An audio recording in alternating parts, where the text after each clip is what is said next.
Olá, amigos! Esta é mais uma edição do canal Esquerda Autocrítica, sempre pedindo para que ajudem a aumentar o nosso alcance.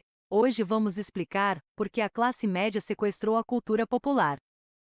Já falamos sobre a campanha do pretenso combate ao preconceito, de uma elite de intelectuais que pregava a aceitação da cultura brega popularesca, supostamente com o objetivo de reconhecimento da dita cultura das periferias, mas visando, na verdade, ampliar os mercados para os ídolos popularescos poderem alcançar públicos com maior poder aquisitivo. É tudo por dinheiro, só para lembrar, ironicamente, o nome de um programa de Silvio Santos, o empresário do SBT que difundiu a bregalização cultural, criando um padrão de cultura popular que as elites desejam para o povo pobre.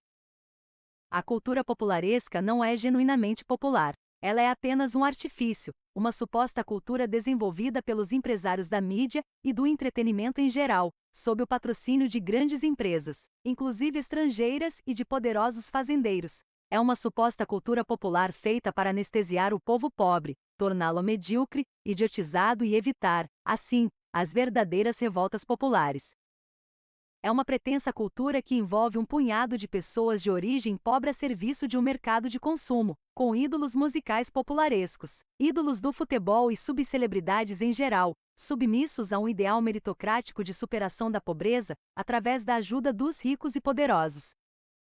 Num plano ainda mais astucioso, trata-se também de forjar uma falsa rebelião popular, através do coitadismo de ídolos popularescos que, apesar de fazerem muito sucesso e renderem muito dinheiro, reclamam da rejeição de 2 ou 3 críticos musicais.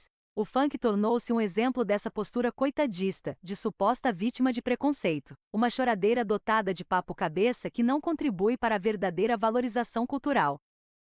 Afinal, ritmos como o funk, o pagode romântico, o sertanejo de asfalto, o forró eletrônico, a axé music e os ídolos cafonas de raiz, entre tantos outros derivados dessas tendências, não são tendências autenticamente de cultura popular. São produtos de mídia, vinculados a um mercado musical predatório, voltado ao interesse financeiro.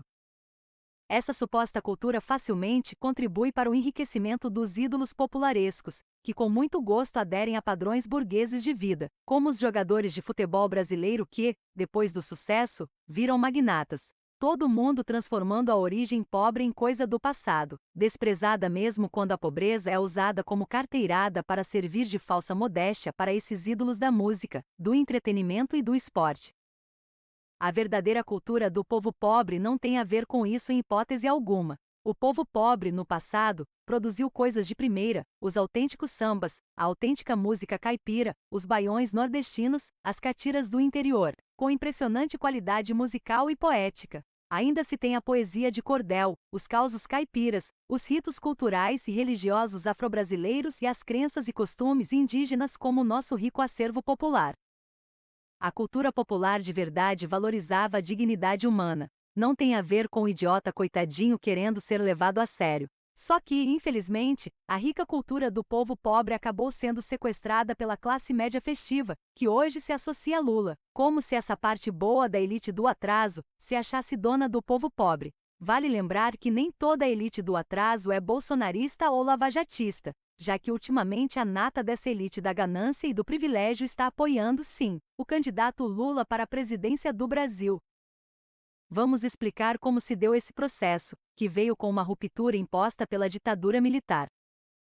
Antes do golpe de 1964, uma parcela da classe média tinha realmente apreço pelo povo pobre. Instituições como o ISEB e os CPCs da UNE, durante o governo de João Goulart, discutiam meios de garantir uma verdadeira qualidade de vida do povo pobre, incluindo a revalorização da cultura popular de raiz.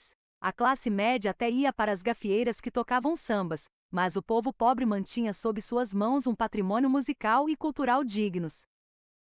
A cultura popularesca já começava a dar suas caras, com Valdir Soriano, Orlando Dias e companhia, mas elas eram apenas uma cultura de proveta difundida a partir dos escritórios das grandes gravadoras e de uma mídia ligada a grandes fazendeiros, e aos seus parceiros comerciais na capital paulista. Nos anos 60, os ídolos popularescos não eram levados a sério, era impensável a choradeira intelectual hoje muito praticada.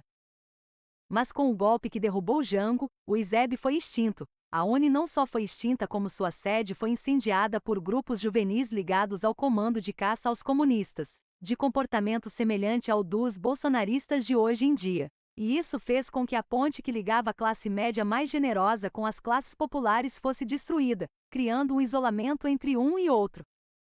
Nos primeiros anos da ditadura militar, a aliança que setores engajados da música brasileira, ligados ao CPC da UNE, fizeram com as elites supostamente alienadas da bossa nova, criaram um cenário que hoje se conhece como a MPB dos festivais da canção, muito difundida até hoje. Juntando a vontade cepecista de recuperar as raízes musicais com a sofisticação bossanovista, a hoje conhecida como a MPB moderna teve como problema uma dificuldade de interagir com o povo pobre, devido às imposições da mídia e do mercado associados ao poder ditatorial. Com isso, o povo pobre ficou refém do poder radiofônico, de rádios consideradas extremamente populares, mas controladas por poderosas oligarquias empresariais ou latifundiárias, que não podiam ficar reprimindo o tempo todo, exterminando camponeses, líderes sindicais, miseráveis extremos e povos indígenas. Seria necessário um processo de anestesia cultural de grandes multidões, provocando seu enfraquecimento cultural que traria a paz para as forças civis ultraconservadoras que assumiram o poder ao lado dos generais. Aos poucos do povo eram subtraídos sambas, baiões, modinhas, etc. Protestos populares eram demonizados pela sociedade elitista e sua mídia vinculada. A imprensa policialesca tratava o povo pobre como idiota e comemorava o extermínio de pobres negros que apenas roubavam para comer, no desespero da pobreza sem solução. O povo pobre começava a se transformar, no seu cotidiano, em caricatura de si mesmo, e as desigualdades sociais aumentavam, diante do enfraquecimento sociocultural das classes populares. No auge da ditadura militar, o apresentador e apoiador do regime, Silvio Santos, formatava a bregalização cultural, que, lamentavelmente, foi imposta mais tarde por intelectuais festivos para o imaginário das esquerdas. Um povo ao mesmo tempo idiotizado, piegas, ingênuo e submisso, pobres vistos como aberrações pitorescas, e gente não tão pobre assim também entregue a esse processo de imbecilização cultural. Enquanto os miseráveis se prestavam a espetáculos constrangedores, como a humilhante e patética submissão religiosa de formarem longas filas, para receber, do médium da peruca de Uberaba, mensagens fake atribuídas a familiares mortos, a classe média vivia o desbunde, curtindo sexo e drogas em sítios isolados no interior do Nordeste, ou em cenários atraentes em praias exóticas. Isso se não é a classe média clássica, a se beneficiar, com bens luxuosos e muito dinheiro no bolso, das vantagens trazidas pelo milagre brasileiro. Com o tempo, a classe média passou a se apropriar da cultura popular. O povo pobre, aos poucos, entregava sua cultura musical para uma classe média abastada e próspera. O que a cultura do povo pobre tinha de dignidade, criatividade e bom senso era sequestrado por elites abastadas, que viam uma oportunidade de parecerem boazinhas, disfarçando seu egoísmo elitista com uma falsa generosidade de caráter paternalista em relação às classes populares. Sambas deixaram de ser um patrimônio dos morros suburbanos e passaram a servir para o populismo hedonista da classe média da Zona Sul carioca e zonas similares. Em outras cidades brasileiras, as modinhas e catiras, do cancioneiro caipira, passaram a ser apreciados pelos filhos moderninhos dos grandes fazendeiros. A boa música baiana, de raiz africana, ou flertando com reggae jamaicano, virou patrimônio de baianos riquinhos de zonas elitistas de Salvador. Os baiões viraram patrimônio de universitários em geral, mesmo aqueles que vivem em estados como São Paulo ou Paraná. E o povo pobre, entregue ao obscurantismo religioso de padres, pastores e médiuns de um lado, e ao sensacionalismo da morbidez da violência e do sexo mais grosseiro, o povo pobre, rebaixado a uma paródia de si mesmo, refém de sua própria inferioridade social, teve que se contentar com uma trilha sonora de pastiches de tudo quanto é ritmo, dos boleros caricatos dos primeiros ídolos cafonas, até as pisadinhas que hoje ridicularizam a cultura musical nordestina.